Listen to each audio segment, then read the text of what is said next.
كتبه ورسله لا نفرق بين أحد من رسله قالوا سمعنا الله وغفرانك ربنا وإليك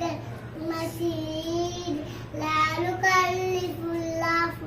نفسا إلا وسعها